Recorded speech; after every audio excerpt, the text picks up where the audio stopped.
Hi, ಸ್ವಾಗತ ಮತ್ತೆ ನನ್ನ ಚಾನೆಲ್ಗೆ. ಸ್ನೇಹಿತರೆ, ಭಾವನೆಯಿಲ್ಲದ ಕಾಲಗಳಲ್ಲಿ ತಂಗಿಯ ಜೊತೆಗೆ ಮನೆಯೊಳಗೆ ಸುಖದ ಆಟದಲ್ಲಿ ತಲ್ಲೀನರಾಗಿ ಆನಂದದ ಅಲೆಯನ್ನು ಆಸ್ವಾದಿಸಿದ ಕತೆ ಬಹಳ ಆಸಕ್ತಿಕರವಾಗಿದೆ. ಎಲ್ಲೂ ಬಿಟ್ಟು ಹೋಗದೆ ಕತೆಯನ್ನು ಅಂತ್ಯದವರೆಗೂ ಆಲಿಸುತ್ತಾ ಹೋಗಿ. ಸರಸ್ವತಿ ಮದುವೆಯಾಗಿ ಕೆಲವು ತಿಂಗಳುಗಳು ಕಳೆದಿದ್ದವು. ಅವಳ ಗಂಡನಿಗೆ ಸರಿಯಾದ ಕೆಲಸವಿಲ್ಲದೆ ಇದ್ದ ಕಾರಣ ಅವರ ಬದುಕು ಸ್ವಲ್ಪ ತೊಂದರೆಯಲ್ಲಿತ್ತು. ಆದರೂ ಸರಸ್ವತಿಗೇನಾದರೂ ಮಾಡಿ ಮನೆಯನ್ನು ಸರಿಪಡಿಸಿಕೊಂಡು ಬರುತ್ತಿದ್ದಳು. ಈ ನಡುವೆ ಆ ತೊಂದರೆಗಳ ಮಧ್ಯೆಯೂ ಅವಳ ಗಂಡ ಮದ್ಯ ಸೇವನೆಯನ್ನು ಶುರು ಮಾಡಿದ್ದ ದಿನಗಳು ಬದಲಾಗುತ್ತಲೇ ಅವನ ಬಯಕೆ ಹೆಚ್ಚಾಗುತ್ತಲೇ ಹೋಯಿತು. ಬೆಳಗ್ಗೆ ಎದ್ದ ಕೂಡಲೇ ಹೊರಟು ಕುಡಿದು ಬರುತ್ತಿದ್ದ ಸರಸ್ವತಿ ಎಲ್ಲ ಕಡೆಗಳಲ್ಲಿ ಸಣ್ಣ ಸಣ್ಣ ಕೆಲಸಗಳನ್ನು ಮಾಡಿ ಮನೆಯನ್ನು ನಡೆಸಿಕೊಂಡು ಹೋಗುತ್ತಿದ್ದಳು. ಇದರಿಂದ ಅವನಿಗೆ ಇನ್ನೂ ಸುಲಭವಾಯಿತು. ಇಡೀ ದಿನವನ್ನು ಮಧ್ಯದಲ್ಲೇ ಕಳೆಯುತ್ತಿದ್ದ ಒಂದು ದಿನ ಏನೋ ಅನಿರೀಕ್ಷಿತವಾಗಿ ಅವನು ಮನೆಯನ್ನು ಬಿಟ್ಟು ಹೋದ. ವಿಷ್ಣು ಕಾರಣಕ್ಕೆ ಮನೆಗೆ ಬಂದಾಗ ಸರಸ್ವತಿ ಮಾನಸಿಕವಾಗಿ ಬಹಳ ದುಃಖಪಡುತ್ತಾಳೆ. ಮನೆಯಲ್ಲೇ ಕುಳಿತುಕೊಂಡಿರುತ್ತಾಳೆ. ಸರಸ್ವತಿ ಹೆಸರಿಗೆ ಸರಿಹೊಂದುವಂತೆ ಬಹಳ ಮೃದುವಾಗಿ ಮತ್ತು ಎಲ್ಲರನ್ನೂ ಆಕರ್ಷಿಸುವಳು. ಮನೆಯಲ್ಲಿ ಅಳುತ್ತಾ ಕುಳಿತಿರುವ ತಂಗಿಯನ್ನು ನೋಡಿ, ವಿಷ್ಣು, ನೀನು ಏಕೆ ಸಣ್ಣ ಮಕ್ಕಳ ಹಾಗೆ ಕಣ್ಣೀರು ಸುರಿಸುತ್ತಿದ್ದೀಯಾ? ನೀನು ಎಷ್ಟು ದುಃಖಿಸಿದರೂ ಬಿಟ್ಟು ಹೋದ ವ್ಯಕ್ತ ಮತ್ತೆ ಮರಳುವುದಿಲ್ಲ ಅಂತ ತಂಗಿಯನ್ನು ಸಮಾಧಾನಪಡಿಸಲು ಹೋಗುತ್ತಾನೆ. ನಾನು ಏನು ತಪ್ಪು ಮಾಡಿದ್ದೆ ವಿಷ್ಣು? ಭಗವಂತ ನನಗೆ ಮೊದಲಿಂದಲೂ ಕಷ್ಟಗಳನ್ನೇ ಕೊಟ್ಟಿದ್ದಾನೆ. ಗಂಡನನ್ನು ಕಳೆದುಕೊಂಡರೂ ಹೇಗೋ ಬದುಕನ್ನು ತೊಂದರೆಪಟ್ಟು ನಡೆಸುತ್ತಿದ್ದೆ. ಈಗ ನನ್ನನ್ನು ಅವನಿಂದ ದೂರ ಮಾಡಿದ್ದಾನೆ. ಭಗವಂತ ನನಗೆ ಇಂತಹ ದುಃಖವನ್ನು ನೀಡಬಾರದಿತ್ತು. ನನ್ನ ಬೇಸರವನ್ನು ಯಾರೊಂದಿಗೆ ಹಂಚಿಕೊಳ್ಳಲಿ? ನಾನು ಯಾರ ಜೊತೆಗೆ ಬದುಕಬೇಕು ಅಂತ ಕಣ್ಣೀರು ಹರಿಸುತ್ತಿರುತ್ತಾಳೆ. ಆಗ ವಿಷ್ಣು, ನೀನು ಚಿಂತೆ ಮಾಡಬೇಡ. ನೀನು ಏನು ಏಕೆ? ಒಬ್ಬಳು ನಿನ್ನೊಂದಿಗೆ ನಾನಿರುತ್ತೇನೆ. ಇಂತಹ ಸಣ್ಣ ವಿಚಾರಗಳಿಗೂ ಬೇಸರ ಪಡಬೇಡ. ನೀನು ಸ್ವಲ್ಪ ಶಾಂತವಾಗಿರು. ನನಗೆ ಸಣ್ಣ ಅಣ್ಣ ಕೆಲಸವಿದೆ, ನಾನು ಹೋಗಿ ಬರುತ್ತೇನೆ ಅಂತ ಅಲ್ಲಿಂದ ಹೊರಡುತ್ತಾನೆ. ವಿಷ್ಣು ಹೇಳಿದ ಮಾತಿಗೆ ಸ್ವಲ್ಪ ಧೈರ್ಯಗೊಂಡಳು ಸರಸ್ವತಿ. ತಾನು ಮನೆಯ ಕೆಲಸಗಳಲ್ಲಿ ತೊಡಗಿ ತನ್ನ ದುಃಖವನ್ನು ಸ್ವಲ್ಪ ಮರೆಯಲು ಯತ್ನಿಸುತ್ತಾಳೆ. ಹೀಗೆ ಒಂದು ದಿನ ಪಟ್ಟಣದ ನದಿಯ ತೀರದಲ್ಲಿ ಬಟ್ಟೆಗಳನ್ನು ತೊಳೆಯುತ್ತಾ ಕುಳಿತಿರುತ್ತಾಳೆ. ಆಗ ವಿಷ್ಣು ಕೈಯಲ್ಲಿ ಒಂದು ಪ್ಲಾಸ್ಟಿಕ್ ಬ್ಯಾಗ್ ಹಿಡಿದುಕೊಂಡು ಆ ದಾರಿಯಲ್ಲೇ ಬರುತ್ತಾನೆ. ಸರಸ್ವತಿ ನದಿಯ ಬಳಿ ಕುಳಿತು ಬಟ್ಟೆಗಳನ್ನು ತೊಳೆಯುವುದರಲ್ಲಿ ಮಗ್ನಳಾಗಿರುತ್ತಾಳೆ. ಹಾಗೆ ಕುಳಿತಿರುವಾಗ ಅವಳ ಸೌಂದರ್ಯ ವಿಷ್ಣುಗೆ ಕಾಣಿಸುತ್ತದೆ. ಅವನಿಗೆ ಜಾಗೃತಿ ಬರುತ್ತದೆ. ಅಯ್ಯೋ, ನಾನು ಏಕೆ ಇಂತಹ ನೋಟ ಬೀರುತ್ತಿದ್ದೇನೆ? ಅವಳನ್ನು ಈ ರೀತಿ ಗಮನಿಸುವುದು ತಪ್ಪು ಅಂತ ಆಲೋಚಿಸಿ ಅವಳ ಬಳಿ ಹೋಗುತ್ತಾನೆ. ಅಲ್ಲಿಗೆ ಬಂದ ತಂಗಿಯ ಸ್ನೇಹಿತನನ್ನು ನೋಡಿ ಸರಸ್ವತಿ, ವಿಷ್ಣು ಈಗ ಬಂದೆಯಾ ಅಂತ ಕೇಳುತ್ತಾಳೆ.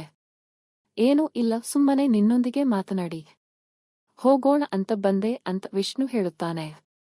ಹೌದಾ, ಕೈಯಲ್ಲಿ ಏನದು? ಏನೋ ಬ್ಯಾಗ್ ಇದೆ ಅಂತ ಕೇಳುತ್ತಾಳೆ ತಂಗಿ. ನನ್ನ ಸ್ನೇಹಿತ ಇತ್ತೀಚೆಗೆ ಮದುವೆಯಾಗಿದ್ದ. ಅವನಿಗೆ ಬೇಕಾದ ವಸ್ತುಗಳನ್ನು ತರಲು ನನಗೆ ಲಿಸ್ಟ್ ಕೊಟ್ಟಿದ್ದ. ನಾನು ಈಗ ದೊಡ್ಡ ಅಣ್ಣನಿಗೆ ಹೋಗಿ ಅದನ್ನು ತಂದೆ. ಹೀಗೆ ಹೋಗುತ್ತಾ ದಾರಿಯಲ್ಲಿ ನಿನ್ನೊಂದಿಗೆ ಮಾತಾಡಿ ಹೋಗೋಣ ಅಂತ.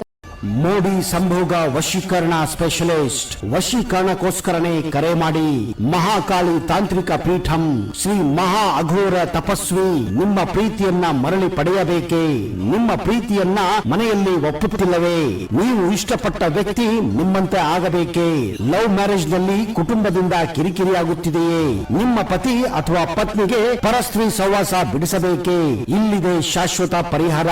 ವಶೀಕರಣ ಮತ್ತು ಶತ್ರು ಮುತ್ತಿಗೆಗೆ ಓಪನ್ ಚಾಲೆಂಜ್. ನಿಮ್ಮ ಕೆಲಸ ಕೇವಲ 2 ಗಂಟೆಯಲ್ಲಿ ಶಾಶ್ವತ ಸಮಾಧಾನ ಇಲ್ಲಿದೆ. ಕೆಲಸ ಆಗದಿದ್ದಲ್ಲಿ ನಿಮ್ಮ ಹಣ ವಾಪಸ್. ಗುಪ್ತ ಅಘೋರ ವಾಮ ಪದ್ಧತಿಯಿಂದ ಇಲ್ಲಿ ಶಾಶ್ವತ ಪರಿಹಾರ ಗ್ಯಾರಂಟಿ. ಬಂದೆ ಅಂತ ಹೇಳುತ್ತಾನೆ. ಹೌದಾ ಅಂದ ಹಾಗೆ ಆ ಬ್ಯಾಗ್ನಲ್ಲಿ ಏನಿದೆ? ನಾನೊಂದಿಗೆ ನೋಡೋಣ ಅಂತ ಅವನ ಕೈಯಿಂದ ತೆಗೆದುಕೊಂಡು ತೆರೆದು ನೋಡಿದಾಗ ಒಮ್ಮೆ ಅವಳಿಗೆ ಆಶ್ಚರ್ಯವಾಗುತ್ತದೆ. ವಿಷ್ಣು, ನಿಜ ಹೇಳು, ಇದು ನಿನ್ನ ಸ್ನೇಹಿತನಿಗೆ ಬೇಕು ಅಂತ ತೆಗೆದುಕೊಂಡೆಯಾ ಅಥವಾ ನೀನು ಇದನ್ನು ನನಗಾಗಿ ತಂದೆಯ ಅಂತ ಕೇಳುತ್ತಾಳೆ. ಅದಕ್ಕೆ ಏಕೆ ಹೀಗೆ ಕೇಳುತ್ತಿದ್ದೀಯ ಅಂತ ಅವನಿಗೆ ಸರಿಯಾಗಿ ತಿಳಿಯುವುದಿಲ್ಲ. ಬಹುಶಃ ತಂಗಿಗೆ ಇದು ಅಗತ್ಯವಿರಬಹುದು ಅಂತ ಭಾವಿಸಿ ನಿನಗೆ ಬೇಕಿದ್ದರೆ ಇಟ್ಟುಕೋ, ಅದಕ್ಕೆ ನಾನು ಅವನಿಗೆ ಮತ್ತೊಂದನ್ನು ಖರೀದಿಸಿ ಕೊಡುತ್ತೇನೆ ಅಂತ ಹೇಳುತ್ತಾನೆ. ಏಕೆ ಈ ರೀತಿ ಅರ್ಥವಿಲ್ಲದ ಮಾತುಗಳನ್ನು ಹೇಳುತ್ತೀಯಾ? ವಿಷ್ಣು ಅದನ್ನು ತೆಗೆದುಕೊಂಡು ನಾನು ಏನು ಮಾಡಲಿ ಅಂತ ಕೇಳುತ್ತಾಳೆ. ಹೀಗೆ ಏಕೆ ಹೇಳುತ್ತಿದ್ದೀಯಾ? ಅಷ್ಟಕ್ಕೂ ಆ ಬ್ಯಾಗ್ನಲ್ಲಿ ಏನಿದೆ ಅಂತ ಕೇಳುತ್ತಾನೆ ವಿಷ್ಣು. ನಾನು ನನ್ನ ಬಾಯಿಂದ ಹೇಳಲು ಸಾಧ್ಯವಿಲ್ಲ, ಬೇಕಿದ್ದರೆ ನೀನೇ ನೋಡು ಅಂತ ವಿಷ್ಣುಗೆ ಆ ಬ್ಯಾಗ್ ಅನ್ನು ಕೊಡುತ್ತಾಳೆ. ಆಗ ವಿಷ್ಣು ಆ ಬ್ಯಾಗ್ ಅನ್ನು ತೆರೆದು ನೋಡುತ್ತಾನೆ. ಆಗ ಅವನಿಗೆ ಸರಸ್ವತಿ ಏಕೆ ಹಾಗೆ ಮಾತನಾಡುತ್ತಿದ್ದಳು ಅಂತ ಗೊತ್ತಾಗುತ್ತದೆ. ಅಯ್ಯೋ, ಅದರಲ್ಲಿ ಏನಿದೆ ಅಂತ ನಾನು ನಿಜವಾಗಿಯೂ ಪರಿಶೀಲಿಸಿರಲಿಲ್ಲ. ಆ ಲಿಸ್ಟ್ ಅನ್ನು ಮೊದಲೇ ನೋಡಬೇಕಿತ್ತು. ಅವನಿಗೆ ಬೇಕಾದ ವಸ್ತು ಇರಬಹುದು ಅಂತ ನಾನು ಸುಮ್ಮನಿದ್ದೆ. ತೊಂದರೆ ಪಡಬೇಡ, ಅದಕ್ಕೆ ನಾನು ನಿನಗಾಗಿ ತಂದಿಲ್ಲ ಅಂತ ಹೇಳುತ್ತಾನೆ ವಿಷ್ಣು. ಆಗ ಸರಸ್ವತಿ ಬಿಡು ಬಿಡು ವಿಷ್ಣು, ನಾನು ನಿನಗೆ ಒಂದು ಮಾತು ಹೇಳಬೇಕು ಅಂತ ಹೇಳುತ್ತಾಳೆ. ಹೇಳು ತಂಗಿ ಅಂತ ಕೇಳಿದ ವಿಷ್ಣು. ಆದರೆ ನಿನ್ನ ಬಳಿ ಹೇಗೆ ಹೇಳಲಿ ಗೊತ್ತಿಲ್ಲ, ಆದರೂ ಹೇಳುತ್ತೇನೆ. ಆದರೆ ನೀನು ತಪ್ಪಾಗಿ ಭಾವಿಸಬೇಡ ಅಂತಾಳೆ ತಂಗಿ. ನನ್ನೊಂದಿಗೆ ಏಕೆ ಈ ರೀತಿ ಮಾತನಾಡುತ್ತಿದ್ದೀಯ? ನೀನು ಏನು ಕೇಳಬೇಕು, ನನ್ನನ್ನು ನೇರವಾಗಿ ಕೇಳು ಅಂತ ಹೇಳುತ್ತಾನೆ ವಿಷ್ಣು. ಸರಿ, ನಾನು ಕೇಳುತ್ತೇನೆ, ಆದರೆ ಈಗಲ್ಲ. ಮೊದಲು ಈ ಬ್ಯಾಗ್ ಅನ್ನು ನಿನ್ನ ಸ್ನೇಹಿತನಿಗೆ ಕೊಟ್ಟು ಬಾ ಅಂತ ಹೇಳಿ ಅವಳ ಬಟ್ಟೆಗಳನ್ನು ಒಣಗಿಸಲು ಹೋಗುತ್ತಾಳೆ. ನನ್ನ ತಂಗಿ ನನ್ನನ್ನು ಏಕೆ ವಿಚಿತ್ರವಾಗಿ ನೋಡುತ್ತಿದ್ದಳು. ಮೇಲಾಗಿ ಅವಳ ಕಣ್ಣುಗಳಲ್ಲಿ ಏನೋ ಭಾವನೆ ಕಾಣಿಸುತ್ತಿದೆ. ಬಿಡ, ಆ ತಂಗಿ ಏನು ಹೇಳುತ್ತಾಳೆ ನೋಡೋಣ ಅಂತ ಭಾವಿಸಿ ಅಲ್ಲಿಂದ ಹೊರಡುತ್ತಾನೆ ವಿಷ್ಣು. ಈ ಕಡೆ ಸರಸ್ವತಿ ವಿಷ್ಣು ಬಗ್ಗೆ ಆಲೋಚಿಸುತ್ತಿರುತ್ತಾಳೆ. ನಾನು ನನ್ನ ಬಯಕೆಯನ್ನು ವಿಷ್ಣುಗೆ ಹೇಳಿದರೆ ಹೇಗೆ? ಒಂದು ವೇಳೆ ಹೇಳಿದರೆ ಅವನು ಹೇಗೆ ಪ್ರತಿಕ್ರಿಯಿಸುತ್ತಾನೆ? ಹೇಳದೆ ಇದ್ದರೆ ನನ್ನ ಬಯಕೆಯನ್ನು ತೀರಿಸಿಕೊಳ್ಳುವ ದಾರಿ ಕಾಣಿಸುವುದಿಲ್ಲ. ಬೇರೆಯವರನ್ನು, ಹೊರಗಿನವರೊಂದಿಗೆ ಸಂಬಂಧ ಬೆಳೆಸಿಕೊಂಡು ಸಮಸ್ಯೆಗೆ ಸಿಲುಕುವುದಕ್ಕಿಂತ ವಿಷ್ಣು ಜೊತೆಗಿದ್ದರೆ ಉತ್ತಮ. ಎಲ್ಲವೂ ಗುಪ್ತವಾಗಿರುತ್ತದೆ. ಹೀಗೆಲ್ಲ ಆಲೋಚಿಸುತ್ತಿರುವಾಗ ವಿಷ್ಣು ಅಲ್ಲಿಗೆ ಬರುತ್ತಾನೆ. ಹೇಳು ತಂಗಿ, ಏನು ಹೇಳಬೇಕು ಅಂತ ಹೇಳಿದ್ದಲ್ಲವೇ ಅಂತ ಕೇಳುತ್ತಾನೆ. ಆದರೆ ಸರಸ್ವತಿ ಗೊಂದಲದಲ್ಲಿರುತ್ತಾಳೆ. ವಿಷ್ಣು ಮತ್ತೆ ತಂಗಿ ಅಂತ ಕರೆಯುತ್ತಾನೆ. ಅವಳು ಸಣ್ಣ ನಗುವೊಂದಿಗೆ ವಿಷ್ಣು ಕಡೆಗೆ ತಿರುಗುತ್ತಾಳೆ. ಏಕೆ ತಂಗಿ, ನೀನು ಏನೋ ಭಯಪಡುತ್ತಿರುವಂತೆ ಕಾಣುತ್ತಿದ್ದೀಯಾ? ಯಾವುದರ ಬಗ್ಗೆ ಆಲೋಚಿಸುತ್ತಿದ್ದೀಯಾ ಅಂತ ಕೇಳುತ್ತಾನೆ. ಏನು ಇಲ್ಲ ವಿಷ್ಣು, ನೀನು ಕರೆದದ್ದು ನನಗೆ ಕೇಳಲಿಲ್ಲ ಅಷ್ಟೇ ಅಂತಾಳೆ. ಸರಿ, ಆದರೆ ನೀನು ಏನು ಹೇಳಬೇಕು ಅಂತ ಭಾವಿಸಿದೆ ಅಲ್ಲವೇ? ಅದು ಏನು ಅಂತ ಹೇಳು ಅಂತಾನೆ. ಅದು ವಿಷ್ಣು. ಬಿಡು, ಈಗ ಬೇಡ, ಮತ್ತೊಮ್ಮೆ ಯಾವಾಗಲಾದರೂ ಸರಿಯಾದ ಸಮಯ ಬಂದಾಗ ಹೇಳುತ್ತೇನೆ ಅಂತಾಳೆ. ಹೌದಾ, ಹಾಗಲಿ ತಂಗಿ, ನಾನು ನಿನಗೆ ಏನು ಹೇಳಬೇಕು ಅಂತ ಭಾವಿಸಿದ್ದೆ ಅಂತೂ ವಿಷ್ಣು ಕೇಳುತ್ತಾನೆ. ಅವನ ಮಾತನ್ನು ಕೇಳಿ ಸರಸ್ವತಿ ಮತ್ತೆ ಆಲೋಚಿಸಲು ಶುರುಮಾಡುತ್ತಾಳೆ. ವಿಷ್ಣು ನನಗೆ ಏನನ್ನು ಹೇಳಬಹುದು? ನಾನು ಭಾವಿಸಿದಂತೆ ಅವನು ಯೋಚಿಸುತ್ತಿದ್ದಾನೋ? ಅವನಿಗೂ ನನ್ನ ಮೇಲೆ ಆಸಕ್ತಿ ಇದೆಯೋ? ಒಂದು ವೇಳೆ ನನ್ನ ಹಾಗೆಯೇ ಅವನು ಭಾವಿಸಿದರೆ ನನ್ನ ಕೆಲಸ ಸುಗಮವಾಗುತ್ತದೆ. ಹೀಗೆಲ್ಲ ಆಲೋಚಿಸಿ ಏನದು ವಿಷ್ಣು ಹೇಳು ಅಂತ ಕೇಳುತ್ತಾಳೆ. ಆಗ ವಿಷ್ಣು ಏನು ಇಲ್ಲ ಭಾವ, ಹೋಗಿ ಕೆಲವು ಸಮಯವೇ ಆಯಿತು. ನಿನ್ನನ್ನು ಒಬ್ಬಳನ್ನೇ ನೋಡಿದಾಗ ನನಗೆ ತುಂಬಾ ದುಃಖವಾಗುತ್ತದೆ. ನಿನಗೆ ಏನಾದರೂ ಸಹಾಯ ಮಾಡಬೇಕು ಅಂತ ನನಗೆ ಯಾವಾಗಲೂ ಅನಿಸುತ್ತಿರುತ್ತದೆ. ನೀನು ಅಂದರೆ ನನಗೆ ತುಂಬಾ ಪ್ರೀತಿ. ಜೀವನ ಪೂರ್ತಿ ನಿನ್ನ ಜೊತೆಗಿರಬೇಕು ಅಂತ ಅನಿಸುತ್ತದೆ ಅಂತಾನೆ. ಅವನ ಮಾತನ್ನು ಕೇಳುತ್ತಿರುವಾಗ ಸರಸ್ವತಿಗೆ ಒಳಗಿನಿಂದಲೇ ಸಂತೋಷದ ಭಾವನೆಯಾಗುತ್ತದೆ. ಬಹುಶಃ ವಿಷ್ಣು ಕೂಡ ನನ್ನ ಹಾಗೆ ಯೋಚಿಸಿ ಇರಬೇಕು ಅಂತ ಭಾವಿಸುತ್ತಾಳೆ. ಅವನನ್ನು ಒಮ್ಮೆ ಗಟ್ಟಿಗೆ ಹಿಡಿದುಕೊಂಡು ನಿಲ್ಲಬೇಕು ಅಂತ ಅನಿಸುತ್ತದೆ. ಯಾವುದಕ್ಕೂ ಅವನ ಮಾತನ್ನು ಪೂರ್ಣ ಕೇಳೋಣ ಅಂತ ಸುಮ್ಮನಿರುತ್ತಾಳೆ. ವಿಷ್ಣು ಮತ್ತೆ ಮಾತನ್ನು ಮುಂದುವರಿಸುತ್ತಾನೆ. ಅದಕ್ಕಾಗಿ ಹೇಗಾದರೂ ನಿನ್ನ ಈ ದುಃಖವನ್ನು ದೂರ ಮಾಡಲು ನಾನು ಒಂದು ನಿರ್ಧಾರವನ್ನು ತೆಗೆದುಕೊಂಡಿದ್ದೇನೆ ಅಂತಾನೆ. ಸರಿ, ಅದು ಏನು ನಿರ್ಧಾರ ಹೇಳು ನನಗೆ ಅಂತ ಆಸಕ್ತಿಯೊಂದಿಗೆ ಕೇಳುತ್ತಾಳೆ ಸರಸ್ವತಿ. ನಿನಗಾಗಿ ನಾನು ಪಟ್ಟಣದಲ್ಲಿ ಒಂದು ಚೆನ್ನಾದ ಕೆಲಸವನ್ನು ಹುಡುಕಿದ್ದೇನೆ. ಬೆಳಗ್ಗೆ 9 ಗಂಟೆಗೆ ಹೋಗಿ ಸಂಜೆ 5 ಗಂಟೆಗೆ ಮರಳಬಹುದು. ತಿಂಗಳಿಗೆ 1,00,000 ರೂಪಾಯಿ ಸಂಬಳ ಕೊಡುತ್ತಾರೆ. ಅದು ಮಾತ್ರವಲ್ಲ, ನಮಗೆ ಹೊಸ ಸ್ಥಳವಾಗಿರುವುದರಿಂದ ನಿನಗೆ ಹೊಸ ಬದುಕು ಸಿಗುತ್ತದೆ. ಅಲ್ಲಿ ನಿನಗೆ ಚೆನ್ನಾಗಿ ಸಮಯ ಕಳೆಯಬಹುದು. ಅಷ್ಟೇ ಅಲ್ಲ, ಬರುವ ಸಂಬಳದಿಂದ ಬದುಕಿಗೆ ಸ್ವಲ್ಪ ಸಹಾಯವಾಗುತ್ತದೆ. ನೀನು ಕೂಡ ಹಳೆಯದನ್ನು ಮರೆತು ಸ್ವಲ್ಪ ಶಾಂತಿಯಾಗಿ ಇರಬಹುದು ಅಂತ ವಿಷ್ಣು ಹೇಳುತ್ತಾನೆ. ಆ ಮಾತನ್ನು ಕೇಳಿ ಸರಸ್ವತಿಗೆ ಸ್ವಲ್ಪ ದುಃಖವಾಗುತ್ತದೆ. ಇನ್ನೇನನ್ನು ಹೇಳುತ್ತಾನೆ ಅಂತ ಭಾವಿಸಿದರೆ ಇವನು ಹೇಳುತ್ತಿರುವುದು ಬೇರೆಯೇ. ಅವನು ಕೂಡ ನನ್ನ ಹಾಗೆ ಭಾವಿಸಿದ್ದಾನೆ ಅಂತ ನಾನು ಭಾವಿಸಿದ್ದೆ. ಆದರೆ ಇವನು ನನಗೆ ಸಂಪೂರ್ಣ ನಿರಾಸೆಯನ್ನು ನೀಡಿದ ಅಂತ ಆಲೋಚಿಸುತ್ತ ಸರಸ್ವತಿ, ನಾನು ಹೇಳಿದ್ದು ಸರಿಯೇ ವಿಷ್ಣು, ಆದರೆ ನನಗೆ ಪಟ್ಟಣಕ್ಕೆ ಹೋಗುವ ಇಚ್ಛೆ ಇಲ್ಲ ಅಂತಾಳೆ. ಆಗ ವಿಷ್ಣು, ನೀನು ಹಾಗೆ ಹೇಳಿದರೆ ಹೇಗೆ ತಂಗಿಗೆ? ನೀನು ಪ್ರತಿದಿನ ಮನೆಯಲ್ಲಿ ಕುಳಿತು ದುಃಖಪಡುತ್ತಿರುವುದನ್ನು ನೋಡಲಾರೆ ಅಂತ ಭಾವಿಸಿದ್ದೀಯ. ನಿನ್ನ ದುಃಖವನ್ನು ಸ್ವಲ್ಪವಾದರೂ ಕಡಿಮೆ ಮಾಡೋಣ ಅಂತ ನಾನು ಅದಕ್ಕಾಗಿ ಪ್ರಯತ್ನಿಸುತ್ತಿದ್ದೇನೆ ಅಂತ ಹೇಳುತ್ತಾನೆ. ನಿನ್ನ ಭಾವ ಹೋದದ್ದಕ್ಕೆ ಮಾತ್ರ ನಾನು ದುಃಖಪಡುತ್ತಿಲ್ಲ. ನನ್ನ ಸಂಕಷ್ಟಕ್ಕೆ ಇನ್ನೊಂದು ಕಾರಣವಿದೆ. ಅದನ್ನು ನಿನಗೆ ಹೇಳಿದರೆ ನಿನಗೆ ತಿಳಿಯದು ಅಂತಾಳೆ ಸರಸ್ವತಿ. ಅದು ಏನು ತಂಗಿ ಅಂತ ಕೇಳುತ್ತಾನೆ ವಿಷ್ಣು. ಬಿಡು ಅದನ್ನು ನಿನಗೆ ಹೇಳಿದರು ತಿಳಿಯದು ಅಂದರೆ ಏನು? ತಿಳಿಯುವುದು ತಂಗಿ, ನೀನು ಹೇಳಿದರೆ ಮಾತ್ರ ತಿಳಿಯುತ್ತದೋ ಇಲ್ಲವೋ ಅಂತ ಗೊತ್ತಾಗುತ್ತದೆ. ನೀನು ಹೇಳು, ನಾನು ತಿಳಿದುಕೊಳ್ಳಲು ಪ್ರಯತ್ನಿಸುತ್ತೇನೆ. ನನ್ನಿಂದ ನಿಶ್ಚಿತವಾಗಿ ಸಹಾಯ ಮಾಡುತ್ತೇನೆ ಅಂತ ಹೇಳುತ್ತಾನೆ. ನಿನ್ನ ಭಾವ ಹೋದ ನಂತರ ನನಗೆ ತುಂಬಾ ತೊಂದರೆಯಾಗುತ್ತಿದೆ ಅಂತ ಸರಸ್ವತಿ ಸೂಚನೆಯಾಗಿ ಹೇಳುತ್ತಾಳೆ. ಆಗುತ್ತದೆ ಅಲ್ಲ ತಂಗಿ, ಸ್ವಲ್ಪ ತಿಳಿಯುವಂತೆ ವಿವರಿಸಿ ಹೇಳು ಅಂತ ಕೇಳುತ್ತಾನೆ ವಿಷ್ಣು. ಅದೇ, ನಿನ್ನ ಭಾವ ಹೋದ ನಂತರ ನನಗೆ ತುಂಬಾ ತೊಂದರೆಯಾಗುತ್ತಿದೆ ಅಂತ ನಿಧಾನವಾಗಿ ಹೇಳುತ್ತಾಳೆ. ಆಗ ವಿಷ್ಣು, ತಿಳಿಯುವಂತೆ ಹೇಳು, ನಿಧಾನವಾಗಿ ಹೇಳು ಅಂತ ಅಲ್ಲ, ಸ್ವಲ್ಪ ವಿವರಿಸಿ ಹೇಳು ಅಂತ ಕೇಳುತ್ತಾನೆ. ಅದೇ ಹೇಳಿದ್ದಲ್ಲ ವಿಷ್ಣು, ನಿನಗೆ ಹೇಳಿದರೂ ತಿಳಿಯುವುದಿಲ್ಲ, ಬಿಡು ಈಗ ಅದನ್ನು ಬಿಟ್ಟು ಬಿಡು ಅಂತ ಹೇಳುತ್ತಾಳೆ ನಕಲಿ ಕೋಪದಿಂದ. ನನಗೆ ಗೊತ್ತಾಯಿತು ತಂಗಿಗೆ ನನ್ನ ಭಾವ ಹೋದ ನಂತರ ನಿನಗೆ ತುಂಬಾ ತೊಂದರೆಯಾಗುತ್ತಿದೆ ಅಂತ. ಅದೇ ಯಾವ ತೊಂದರೆ ಅಂತ ನೀನು ಹೇಳುತ್ತಿಲ್ಲ ಅಂತ ಹೇಳುತ್ತಾನೆ. ಅಯ್ಯೋ, ಒಬ್ಬ ಹೆಣ್ಣುಮಗಳು ಇದಕ್ಕಿಂತ ಹೆಚ್ಚು ವಿವರಿಸಿ ಹೇಳಲು ಸಾಧ್ಯವಿಲ್ಲ. ಎಲ್ಲರೂ ತಿಳಿದುಕೊಳ್ಳುತ್ತಾರೆ.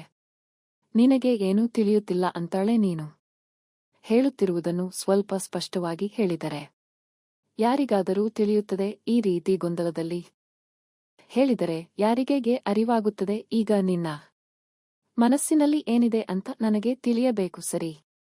ನಿನಗೆ ಹೇಗಾದರೂ ತಿಳಿಯುವುದಿಲ್ಲ. ನಾನು ನಿನಗೆ ಒಂದು ಕೆಲಸ ಹೇಳಿದರೆ ಅದನ್ನು ಮಾಡುತ್ತೀಯಾ ಅಂತ ಕೇಳುತ್ತಾಳೆ. ಹೌದು, ಮಾಡುತ್ತೇನೆ. ಅದನ್ನು ಸ್ವಲ್ಪ ಸ್ಪಷ್ಟವಾಗಿ ಹೇಳು ಅಂತ ನಗುತ್ತಾನೆ ವಿಷ್ಣು.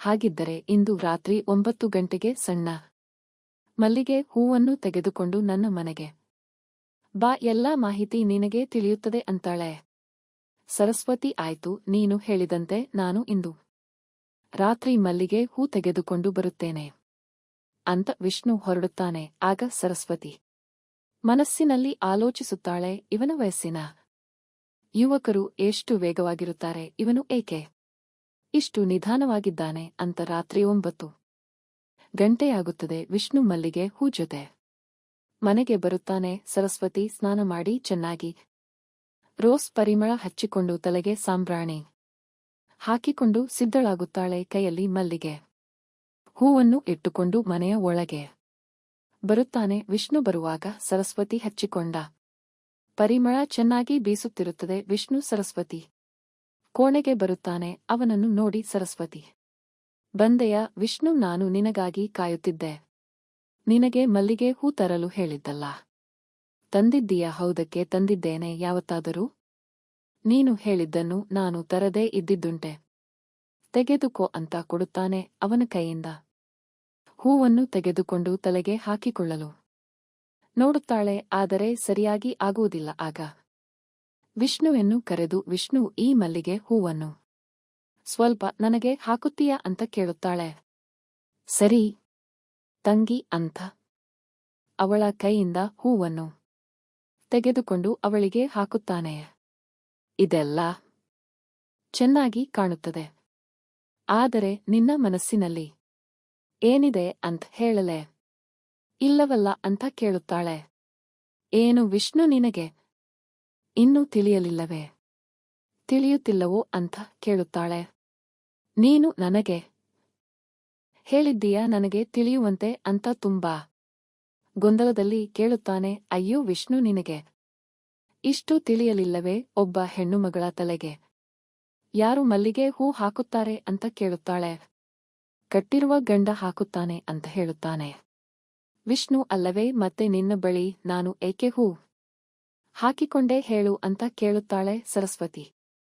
ನೀನೇ ನಿನ್ನ ತಲೆಗೆ ಹೂ ಹಾಕಿಕೊಳ್ಳಲು ಸಾಧ್ಯವಾಗಲಿಲ್ಲ, ಅದಕ್ಕೆ ನೀನು ನನ್ನ ಬಳಿ ಸಹಾಯಕ್ಕೆ ಹೇಳಿದೆ, ಅದಕ್ಕೆ ನಾನು ಹಾಗೆ ಮಾಡಿದೆ ಅಂತನೆ ವಿಷ್ಣು. ಅಯ್ಯೋ ಭಗವಂತ, ನೀನು ಇಷ್ಟು ನಿರೀಹನಾಗಿ ಹೇಗೆ ಬೆಳೆದೆಯಪ್ಪ, ನಿಜ ಹೇಳು ವಿಷ್ಣು, ನಿನಗೆ ಇದು ತಿಳಿಯುತ್ತಿಲ್ಲವೇ ಅಥವಾ ತಿಳಿದು ತಿಳಿಯದಂತೆ ಮಾಡುತ್ತಿದ್ದೀಯಾ ಅಂತ ಕೇಳುತ್ತಾಳೆ. ಅಯ್ಯೋ ಪ್ರಾಮಿಸ್ ತಂಗಿ, ನನಗೆ ನಿಜವಾಗಿಯೂ ತಿಳಿಯುತ್ತಿಲ್ಲ ಅಂತ ಹೇಳುತ್ತಾನೆ. ವಿಷ್ಣು, ನಾನು ನಿನ್ನನ್ನು ತುಂಬಾ ಪ್ರೀತಿಸುತ್ತಿದ್ದೇನೆ ಅಂತಾಳೆ ಸರಸ್ವತಿ. ಏನು ಹೇಳುತ್ತಿದ್ದೀಯ ತಂಗಿ? ನೀನು ಹೇಳುತ್ತಿರುವುದನ್ನು ಕೇಳಿದರೆ ನನಗೆ ತಲೆಗೆ ಬಾಲೆ ಬಿದ್ದಂತಾಗುತ್ತದೆ ಅಂತಾನೆ ವಿಷ್ಣು. ನೀ ಇಚ್ಛ ಹೇಳುತ್ತಿದ್ದೇನೆ ವಿಷ್ಣು, ನಿನ್ನ ಭಾವ ಹೋಗಿ ತುಂಬಾ ಸಮಯವಾಯಿತು, ಅದು ಎಷ್ಟು ಕಾಲ? ನನ್ನನ್ನು ಒಬ್ಬಳನ್ನೇ ಇರಲು ಹೇಳುತ್ತೀಯಾ? ನಾನು ಯಾರಾದರೂ ಹೊರಗಿನವರನ್ನು ನೋಡಿಕೊಳ್ಳಬೇಕು ಅಂತ ಯೋಚಿಸುತ್ತಿದ್ದೇನೆ. ಆದರೆ ನೀನು ಉತ್ತಮ ಯುವಕ ಅಷ್ಟೇ ಅಲ್ಲ, ನೀನು ಎಷ್ಟು ಆಕರ್ಷಕನಾಗಿದ್ದೀಯ ಅಂತ ಅವನ ಕಣ್ಣುಗಳನ್ನೇ ಮನಮೋಹಕವಾಗಿ ನೋಡುತ್ತಾ ನಿಲ್ಲುತ್ತಾಳೆ ಸರಸ್ವತಿ. ಅಯ್ಯೋ ಹಾಗಾಗುವುದಿಲ್ಲ, ನಿನ್ನನ್ನು ನಾನು ಆ ರೀತಿ ಯೋಚಿಸುವುದಿಲ್ಲ ತಂಗಿ. ತಂಗಿ ಅಂದರೆ ಅಕ್ಕನಂತೆ ನಿನ್ನ ಮನಸ್ಸಿನಲ್ಲಿ ಇಂಥ ಕೆಟ್ಟ ಯೋಚನೆ ಇತ್ತು ಅಂತ ನನಗೆ ತಿಳಿದಿರಲಿಲ್ಲ. ನಾವು ಯಾವ ತಪ್ಪನ್ನು ಮಾಡಿದರೆ ನಾಳೆ ಅದು ನಮಗೆ ದೊಡ್ಡ ಸಮಸ್ಯೆಯನ್ನು ತರುತ್ತದೆ, ನಂತರ ತುಂಬಾ ಪಶ್ಚಾತ್ತಾಪ ಪಡಬೇಕಾಗುತ್ತದೆ ಅಂತ ಹೇಳುತ್ತಾನೆ ಸರಸ್ವತಿ. ಇದರಿಂದ ನಮಗೆ ಯಾವ ಸಮಸ್ಯೆಯೂ ಆಗುವುದಿಲ್ಲ ಅಂತ ಹೇಳುತ್ತಾಳೆ. ಇಲ್ಲ ತಂಗಿ, ನೀನು ಏನೇ ಹೇಳು, ಆದರೆ ನನ್ನ ಮನಸ್ಸು ಈ ಕೆಲಸಕ್ಕೆ ಒಪ್ಪಿಕೊಳ್ಳುವುದಿಲ್ಲ. ನಾನು ನಿನ್ನನ್ನು ದೇವತೆಯಂತೆ ನೋಡುತ್ತಿದ್ದೆ, ಆದರೆ ನೀನು ದುರಾಸೆಯ ಹಾಗೆ ಯೋಚಿಸುತ್ತಿದ್ದೀಯಾ ಅಂತ ಹೇಳುತ್ತಾನೆ ವಿಷ್ಣು. ಆಗ ಸರಸ್ವತಿ, ನಾನು ಮಾಡಿದ್ದು ತಪ್ಪು ನನಗೆ ತಿಳಿಯಿತು, ನನ್ನಿಂದ ತಪ್ಪಾಯಿತು, ಕ್ಷಮಿಸು. ನೀನು ನನಗಿಂತ ಚಿಕ್ಕವನಾದರೂ ನಿನಗೆ ನಮಸ್ಕರಿಸುತ್ತೇನೆ. ನೀನು ತುಂಬಾ ಸರಿಯಾಗಿ ಯೋಚಿಸುತ್ತೀಯ, ದಯವಿಟ್ಟು ಈ ಮಾತನ್ನು ಇಲ್ಲಿಗೆ ಮರೆತು ಬಿಡು. ನಾನು ನೀನು ಹೇಳಿದಂತೆ ಪಟ್ಟಣಕ್ಕೆ ಹೋಗಿ ನೀನು ಹುಡುಕಿದ ಕೆಲಸವನ್ನು ನೋಡಿಕೊಳ್ಳುತ್ತೇನೆ ಅಂತ ಹೇಳುತ್ತಾಳೆ ಸರಸ್ವತಿ. ದುಃಖಪಡಬೇಡ ತಂಗಿ, ಗಂಡನನ್ನು ಕಳೆದುಕೊಂಡವರಿಗೆ ಇಂಥ ಭಾವನೆಗಳು ಬರುವುದು ಸಹಜ, ಆದರೆ ಅದನ್ನು ಸ್ವಲ್ಪ ನಿಯಂತ್ರಿಸಿಕೊಂಡು ಚೆನ್ನಾಗಿ ಬದುಕುವುದು ಮುಖ್ಯ. ನಮ್ಮ ಮನಸ್ಸು ಹೇಳಿದ್ದಕ್ಕೆಲ್ಲ ನಾವು ಯೋಚಿಸಿದೆ ನಡೆದರೆ ಮುಂದೆ ನಮ್ಮ ಸಂಕಷ್ಟಗಳನ್ನು ನಾವೇ ನಮ್ಮ ಮೇಲೆ ತಂದುಕೊಳ್ಳುವಂತಾಗುತ್ತದೆ ಅಂತಾನೆ. ಸೋ ಕತೆ ಇಲ್ಲಿಗೆ ಮುಗಿಯುತ್ತದೆ. ಕತೆ ಇಷ್ಟವಾಯಿತೆ ಲೈಕ್, ಶೇರ್, ಕಮೆಂಟ್ ಮಾಡೋದನ್ನು ಬಿಡಬೇಡಿ. ಇಂಥ ಇನ್ನಷ್ಟು ಆಸಕ್ತಿಕರ ಕತೆಗಳಿಗಾಗಿ ನನ್ನ ಚಾನೆಲ್ ಅನ್ನು ಸಬ್ಸ್ಕ್ರೈಬ್ ಮಾಡಿಕೊಳ್ಳಿ. ಮೋಡಿ ಸಂಭೋಗ ವಶೀಕರಣ ಸ್ಪೆಷಲಿಸ್ಟ್. ವಶೀಕರಣಕ್ಕೋಸ್ಕರನೇ ಕರೆ ಮಾಡಿ. ಮಹಾಕಾಳಿ ತಾಂತ್ರಿಕ ಪೀಠಂ ಶ್ರೀ ಮಹಾ ಅಘೋರ ತಪಸ್ವಿ ನಿಮ್ಮ ಪ್ರೀತಿಯನ್ನ ಮರಳಿ ಪಡೆಯಬೇಕೇ? ನಿಮ್ಮ ಪ್ರೀತಿಯನ್ನ ಮನೆಯಲ್ಲಿ ಒಪ್ಪುತ್ತಿಲ್ಲವೇ? ನೀವು ಇಷ್ಟಪಟ್ಟ ವ್ಯಕ್ತಿ ನಿಮ್ಮಂತೆ ಆಗಬೇಕೇ? ಲವ್ ಮ್ಯಾರೇಜ್ ನಲ್ಲಿ ಕುಟುಂಬದಿಂದ ಕಿರಿಕಿರಿಯಾಗುತ್ತಿದೆಯೇ? ನಿಮ್ಮ ಪತಿ ಅಥವಾ ಪತ್ನಿಗೆ ಪರಸ್ತ್ರೀ ಸಹವಾಸ ಬಿಡಿಸಬೇಕೇ? ಇಲ್ಲಿದೆ ಶಾಶ್ವತ ಪರಿಹಾರ. ವಶೀಕರಣ ಮತ್ತು ಶತ್ರು ಮುತ್ತಿಗೆಗೆ ಓಪನ್ ಚಾಲೆಂಜ್. ನಿಮ್ಮ ಕೆಲಸ ಕೇವಲ 2 ಗಂಟೆಯಲ್ಲಿ ಶಾಶ್ವತ ಸಮಾಧಾನ ಇಲ್ಲಿದೆ. ಕೆಲಸ ಆಗದಿದ್ದಲ್ಲಿ ನಿಮ್ಮ ಹಣ ವಾಪಸ್. ಗುಪ್ತ ಅಘೋರ ವಾಮ ಪದ್ಧತಿಯಿಂದ ಇಲ್ಲಿ ಶಾಶ್ವತ ಪರಿಹಾರ ಗ್ಯಾರಂಟಿ.